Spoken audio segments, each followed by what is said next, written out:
Chris Jericho is raising some hell in Shudder's wrestling horror movie Dark Match. Set in 1988, Aisha Issa's Misbehave works for a federation called SAW and hopes for a title shot. Their shady promoter gets them a gig in a remote town, which turns out to be a cult led by Chris Jericho's The Prophet, and they'll have to fight for their lives. Dark Match is refereed by Llewellyn Dean, who previously directed the Wolfcop films, and this joins a small subgenre of wrestling-themed horror films. I've seen a few over the years, like Pro Wrestlers vs. Zombies, and they're usually not very good.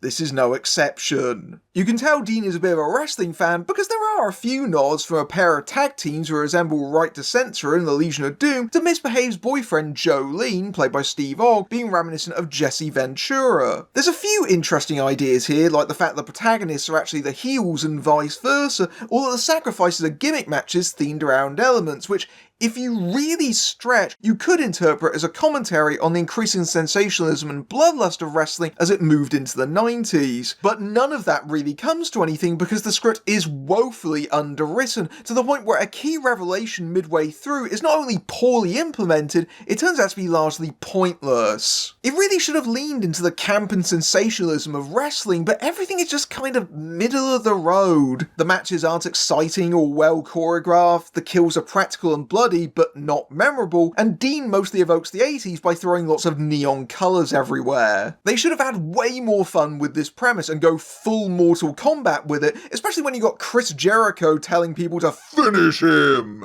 But instead it's just kinda boring. And yeah, that's most of what Jericho does here, just sitting around on the sidelines, not really doing much of anything until the finale, when he finally steps into the ring like you've been waiting for. Jericho's hugely charismatic in the ring, but he hardly brings any of that to his cult leader, and he just feels massively underutilized. There's a few fleeting moments of what this could have been, like a wrestler faking his death because of kayfabe, or the bonkers final scene, but otherwise, it puts the audience in the sleeper hold.